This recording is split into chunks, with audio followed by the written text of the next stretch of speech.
Lo siguiente era que nosotros podríamos relacionar esta ecuación que nos representa la deformación unitaria longitudinal,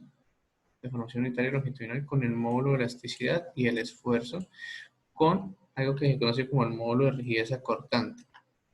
¿Sí? Que si bien es cierto esta deformación la obtenemos aplicando una fuerza longitudinal al elemento, bien sea de tracción o de compresión, y que esta deformación la obtenemos deformando el elemento, ¿sí? Deformando el elemento producto de unos esfuerzos de corte.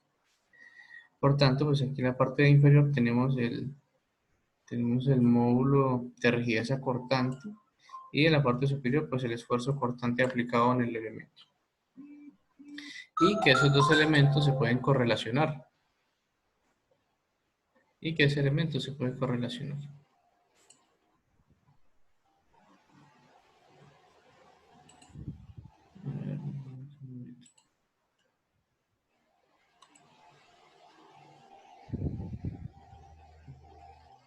Ya vemos 17, sí. Y que esos elementos y que estas dos ecuaciones se pueden correlacionar de la siguiente manera. Normalmente todos los programas de diseño te permiten o te solicitan ingresar el módulo de elasticidad y él ya tiene incorporado dentro de sus ecuaciones el cálculo de la rigidez acortante del material, ¿no? Pues partiendo del hecho que también le ingresamos el módulo de Poisson. Entonces la relación, ¿sí?, entre el módulo de elasticidad del material sobre 2 veces la multiplicación por la suma de estas dos fracciones, pues nos va a dar el módulo de rigidez acortante de 2 veces por 1 más la relación de Poisson. Y de esa manera, pues digamos que relacionamos el módulo de rigidez, el módulo de elasticidad, con el módulo de rigidez acortante. Digamos que es la ecuación que nos permite relacionar esos dos coeficientes.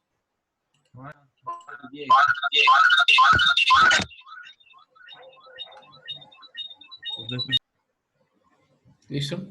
Y habíamos quedado acá también hablando de la ley generalizada de Hooke. Es que para un elemento con esfuerzos normales y tangenciales en todas las caras se puede establecer una ley generalizada de Hooke. Recordemos que la ley generalizada de Hooke lo que nos dice es que un esfuerzo es directamente proporcional a sus deformaciones mediante un coeficiente, que sería la pendiente, y en este caso el módulo de elasticidad. O lo que ustedes conocían en física clásica, que era que la fuerza aplicada sobre un resorte era igual a la rigidez del resorte multiplicada por el desplazamiento, ¿no? Pero ahora aquí estamos diciendo que en vez de una fuerza, pues es un esfuerzo, que la rigidez del resorte, pues ahora es la rigidez del material, que se conoce como módulo de elasticidad, y que delta, que es el desplazamiento, en este caso es una deformación unitaria, longitudinal.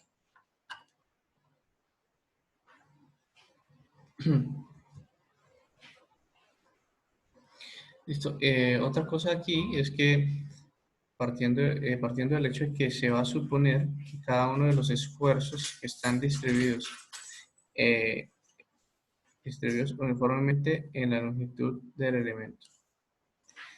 Que vamos a suponer que todos los esfuerzos aplicados sobre un sólido o sobre el material pues están distribuidos uniformemente en la longitud del elemento. Y por tanto, podríamos decir que el sistema siempre está en equilibrio.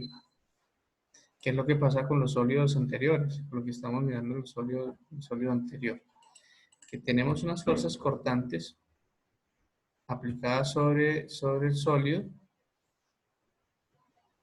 Tenemos unas fuerzas cortantes aplicadas sobre el sólido y que esas fuerzas cortantes están distribuidas en todas sus caras, en toda su longitud, de una manera uniforme, o sea que lo que está aquí también es la misma fuerza que está en el otro lado, y lo que está en la parte superior también es la misma fuerza que está en la parte inferior. Y por tanto, pues decimos que el elemento o el material se encuentra en un estado de equilibrio. Ok. Por tanto, si nosotros quisiéramos generalizar este problema, ok. Aquí simplemente recordando que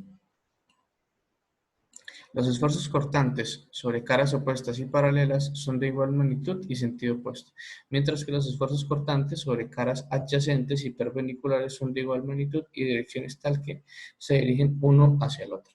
Entonces, ¿cuáles son las caras opuestas y paralelas?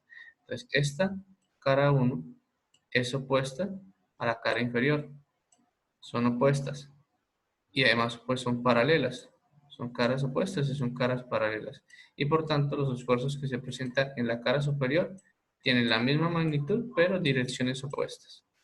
Ahora el otro caso habla de que el esfuerzo cortante en caras adyacentes y perpendiculares. Entonces estamos hablando por lo menos de esta cara que estoy subrayando con respecto a esta cara. Estas dos caras son adyacentes y obviamente son perpendiculares. Son perpendiculares porque entre ellas forman 90 grados. ¿Listo? Y por tanto dicen que estas fuerzas cortantes son de igual magnitud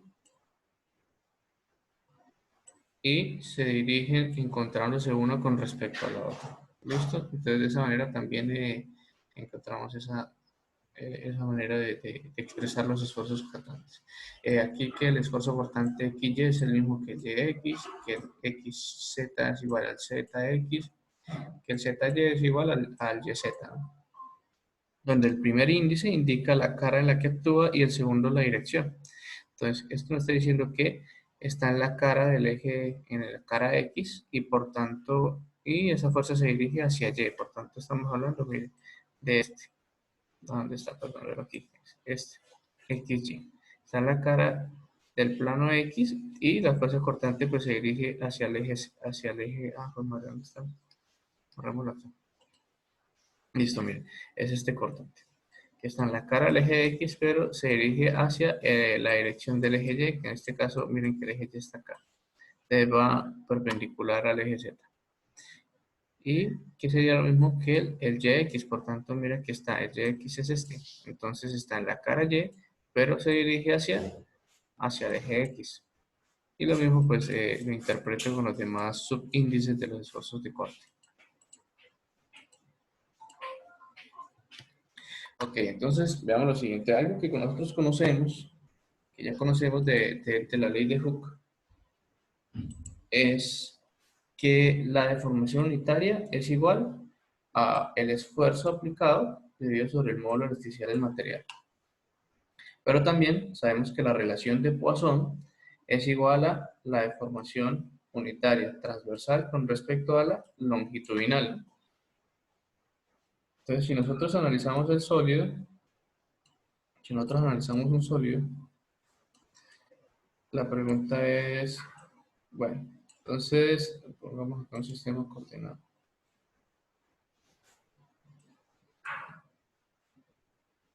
Entonces, en ese sistema coordenado, vamos a decir que X es el longitudinal, ¿listo? Vamos a decir que Y es este y Z es el que va saliendo, ¿no? Entonces, si yo analizo el problema iniciando netamente con este plano, que es el plano XY, obviamente el longitudinal pues va a ser X y el transversal va a ser Z. Por tanto, la relación entre ellos dos la relación de esas dos deformaciones la voy a realizar a través del módulo de Poisson. Ahora, si yo combino esta ecuación 1 con la ecuación 2, lo que voy a obtener es esta ecuación, la ecuación 3, donde me dice que la deformación unitaria en la dirección Y va a ser igual a la relación de Poisson multiplicado por el esfuerzo aplicado sobre el eje X dividido entre el módulo de elasticidad, ¿no?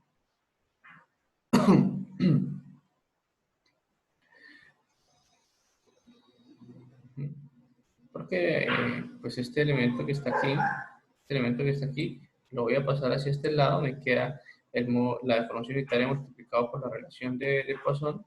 La relación de Poisson la traigo ahora a dividir, ¿sí? Me quedaría que X es igual a la deformación unitaria en Y dividido entre la relación de Poisson. Y este elemento lo traigo para acá.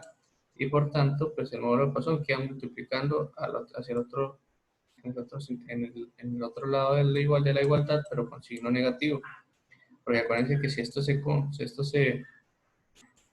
tensiona, pues este otro elemento pues va a disminuir su ancho, ¿no? Entonces, por tanto, esa relación de Poisson es negativa. Okay. Y lo mismo aplicaría pues para el eje Z. Entonces aquí ya no sería deformación unitaria en Y, sino sería deformación unitaria en Z. Obviamente, nuevamente esta deformación pasa al otro lado, esto pasa a dividir y reemplazo en esta ecuación y obtengo la ecuación Z. Obtengo la ecuación Z. De esa manera podemos generalizar la ley de Hooke, donde las deformaciones unitarias en los ejes X, Y, Z se pueden calcular a partir de las siguientes expresiones, que son los esfuerzos aplicados, esfuerzos normales aplicados en cada una de las caras, divididas sobre el módulo de elasticidad del material. Recuerden que una de las hipótesis que hablamos al principio, habla de que el material se considera homogéneo e isotrópico, ¿no? Por lo tanto, pues tiene las mismas características en cualquiera de las direcciones. Por eso, pues para todas las caras se divide sobre el mismo módulo de elasticidad. Ahora, si nosotros no consideráramos que el material es homogéneo e isotrópico, pues para cada cara tendría un módulo de elasticidad diferente. ¿Y cuándo ocurre eso? Cuando consideramos que el material no es homogéneo, sino que es un material heterogéneo y ortotrópico. Es decir, que sí hay, cuando digo que es heterogéneo, es decir, que sí hay diferencia de la forma en la que está constituido el material punto a punto. Es decir, que este punto, que tiene unas características, es totalmente diferente al punto que está aquí y totalmente diferente al punto que está en la parte superior, a pesar de que esos puntos estén dentro de un elemento en concreto en particular. Son puntos que se consideran diferentes. Entonces, pues para cada dirección habrían unas propiedades mecánicas distintas. Pero la idea de las hipótesis es reducir esa cantidad de variables que aparecen dentro de un análisis. Y por tanto, al considerar que es homogéneo y isotrópico, pues es particularmente todos los módulos de elasticidad son iguales. ¿Listo? Ok. Y de esa manera, pues tenemos la ley generalizada de Hooke. Esta ley generalizada de Hooke no solamente se aplica a resistencia de materiales, esta ley generalizada de Hooke se aplica también en mecánica de suelos. También se aplica en mecánica de suelos. Digamos que es la expresión con la cual se determinan los asentamientos primarios. Los asentamientos primarios se calculan también a través de la ley generalizada de Hooke. Digamos que no solamente la aplicación está aquí en resistencia de materiales, sino también la mecánica de suelos. Y habíamos llegado por último aquí al tema de los esfuerzos sobre secciones inclinadas.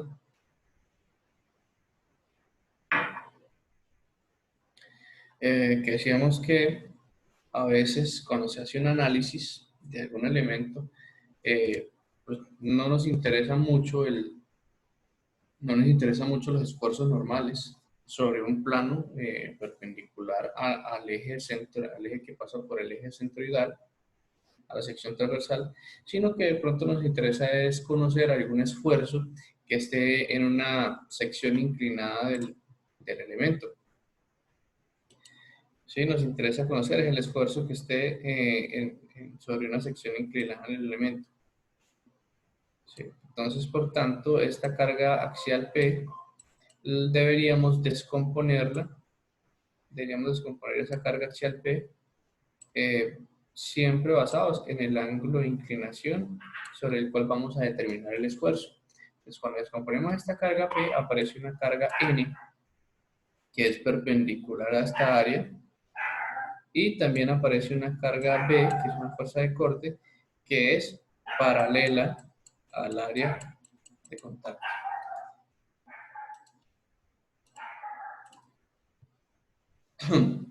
También miramos que el área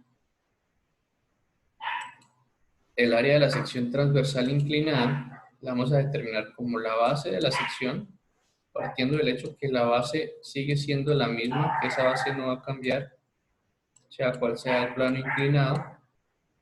Sin embargo, la altura sí es un elemento que cambia, porque la altura depende de la profundidad de la inclinación. Esto sería h'. Y h' lo calculamos como la relación entre la altura de la viga o la altura del elemento, ¿sí?, dividida sobre el seno del ángulo. Y ese ángulo, pues es el ángulo con el cual vamos a determinar el ángulo que se está generando la inclinación.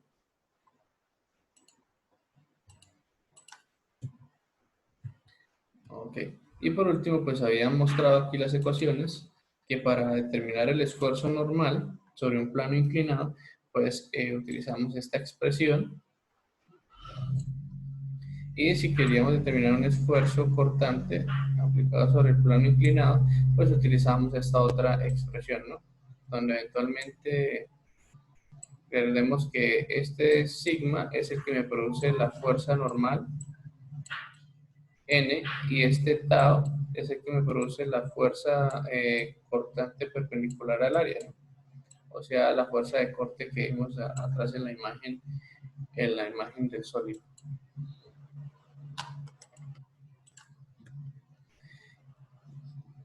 Creo que esto no lo habíamos hablado, pero igual no es que sea muy difícil. Hablan de esfuerzos y cargas permisibles. Entonces, resulta que todas las estructuras deben diseñarse y construirse bajo una hipótesis, y es que siempre van a existir incertidumbres en todo lo que se establece.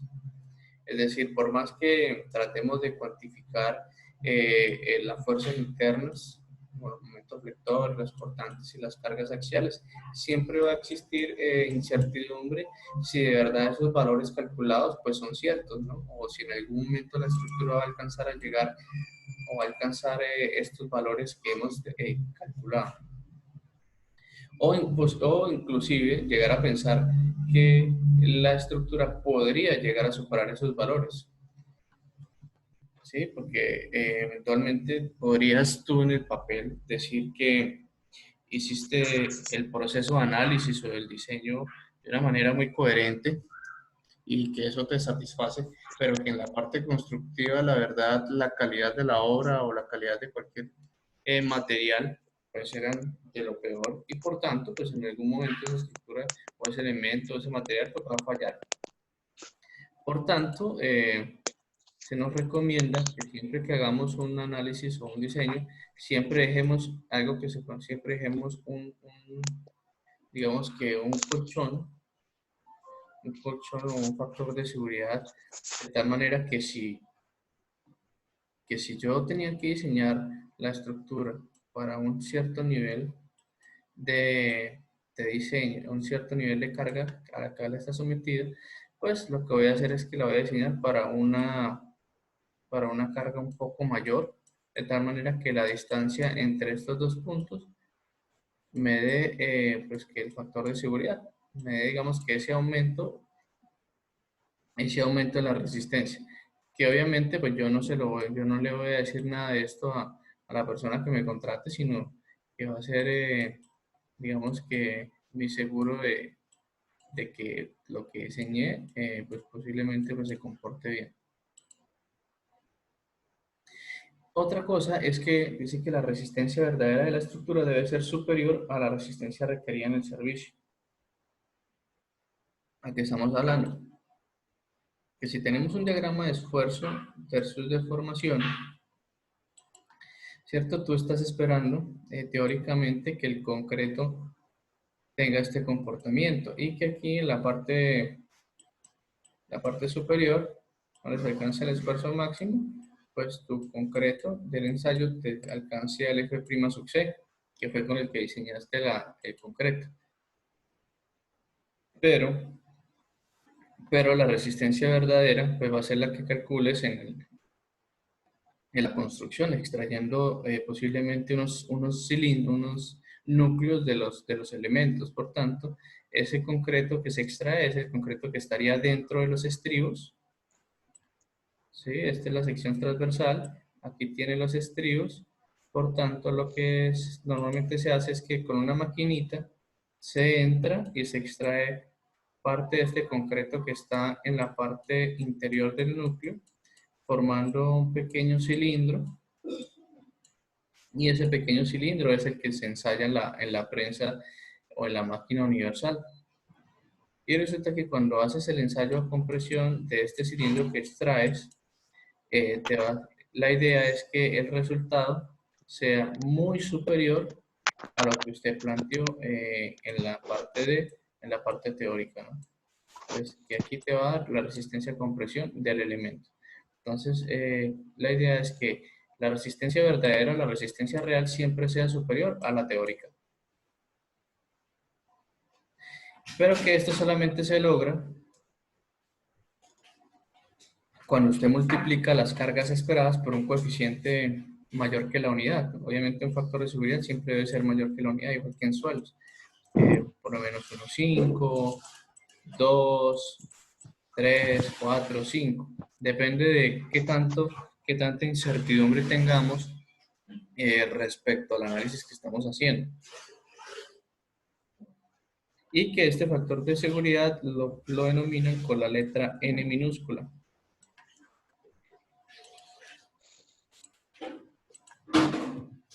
Listo, por tanto, la relación sería la siguiente.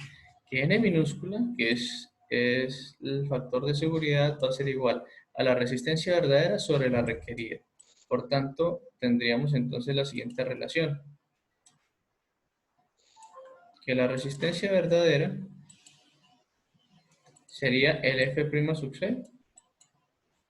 Obviamente aquí no necesariamente tiene que ir el F' sub C, ¿no? Aquí puede ir cualquier otro valor. Podría ir una carga, podría ir una variación térmica, ¿sí? Pero el ejemplo que les estoy dando es de la resistencia a la compresión del concreto. Entonces este es el F' sub C que calculamos del cilindro que se extrajo del elemento, ¿no? De este que estamos mirando acá. Y el que está en la parte inferior es la resistencia requerida, que entonces sería el F' sub C, que se calculó haciendo el ensayo de las muestras de los cilindros, ¿sí? Que esta sería la teórica y esta sería la real, y que esta relación entre esos dos elementos debe dar un valor mayor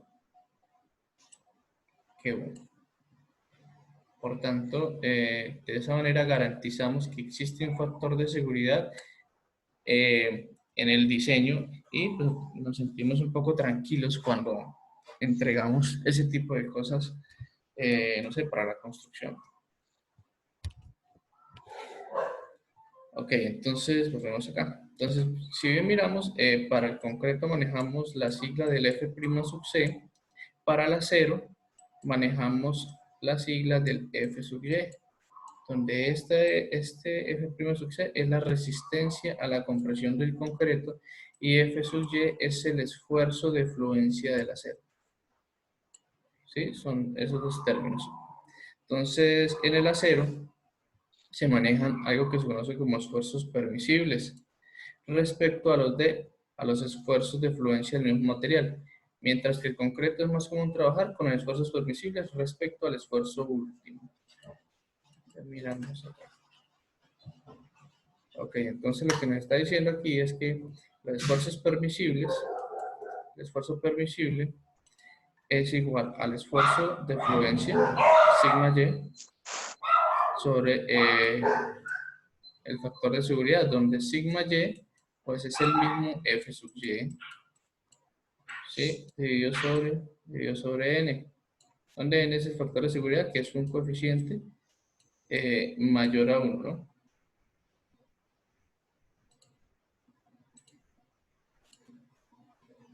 Es un coeficiente mayor a 1. Pero esto hace referencia a esfuerzos normales, pero también yo puedo hacer el mismo análisis partiendo de los esfuerzos cortantes. Simplemente que ahora este tau Y no es F sub Y, es una fuerza que es perpendicular al área de la sección transversal. Acuérdense que en el ensayo de las barras de acero, lo que hace es que se aplica unas fuerzas de tensión en la parte superior y en la parte inferior. Y de este análisis yo obtengo F sub Y. Pero para el caso de determinar tau sub Y, tendría en ese caso que tomar la barra vertical, y en su defecto aplicarle una fuerza transversal.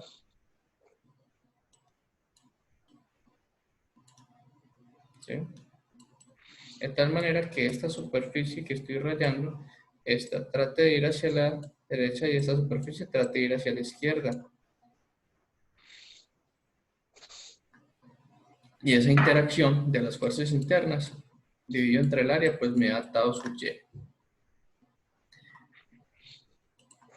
Listo, entonces, recordar esos pedacitos. ¿Qué son las fuerzas? ¿Qué son el esfuerzo? ¿Qué es el esfuerzo permisible? ¿Qué es el tau permisible, no? Que son los esfuerzos máximos, bien sea a tensión o a cortante de un elemento dividido sobre el factor de seguridad. Eso es.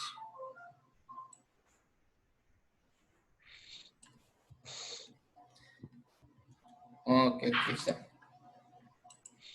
Que mire que aquí lo nombramos como sigma F, pero este sigma F es, el que está en la gráfica, es sigma sub Y, y sigma sub Y, ya dijimos que era F sub Y.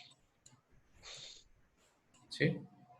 Entonces aquí trazo la línea, me voy hasta este punto, es donde pierdo la relación entre el esfuerzo y la deformación.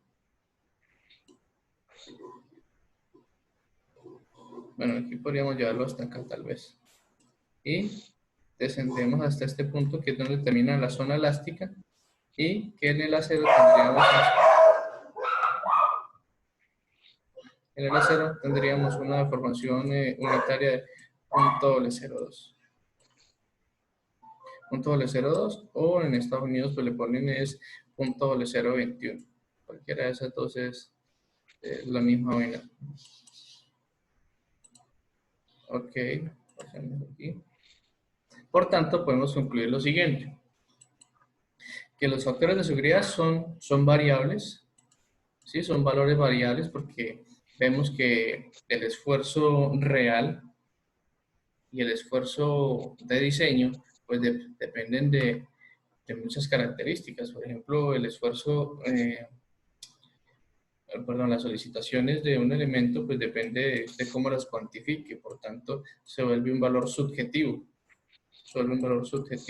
Porque para mí puede ser que este elemento o ese material resista 3 kilonewtons, por ejemplo, y para usted me diga que no, que resiste 5. Entonces se vuelve un valor muy subjetivo. Digamos que la resistencia real también se vuelve un valor que tiene mucha incertidumbre, porque depende en mayor medida de la forma como se ejecutan los procesos y de los materiales que utilices. Otra cosa, que entre mayor sea el grado de incertidumbre, que tú tengas de los procesos que haces, pues más grande debería ser el factor de seguridad usado. O sea, entre mayor incertidumbre que tienes, vas a tener que utilizar un factor mucho mayor a la unidad, ¿no?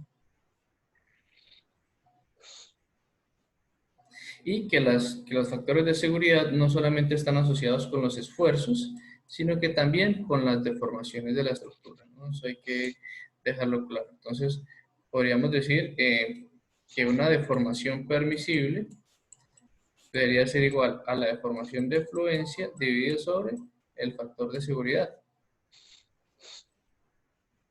O en el caso del cortante, podríamos decir que gamma, ¿sí? Que es la deformación acortante, es igual a la deformación acortante de fluencia dividido sobre el factor de seguridad.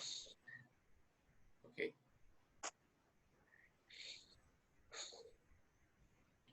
Entonces que al final esos factores de seguridad pues están asociados a temas probabilísticos sobre que una carga exceda o no exceda su límite y que las incertidumbres sea su límite la incertidumbre en la dirección de aplicación de la carga. Bueno, aquí básicamente nos dicen que no solamente tienes incertidumbre del valor de la carga,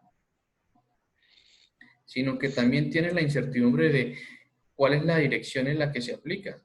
Porque tú puedes tomar un sólido y decir que la carga aplicada pues está pasando por el centroide, ¿no? Y que está en esta dirección.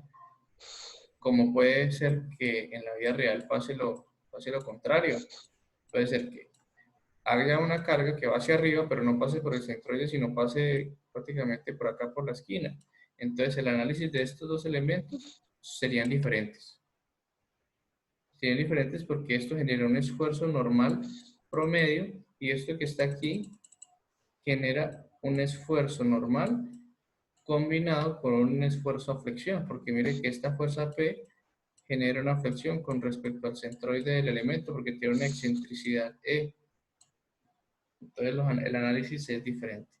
Por tanto, también existen factores medioambientales y pues hay otros factores que de pronto puede ser que no se tuvieron en cuenta durante el proceso.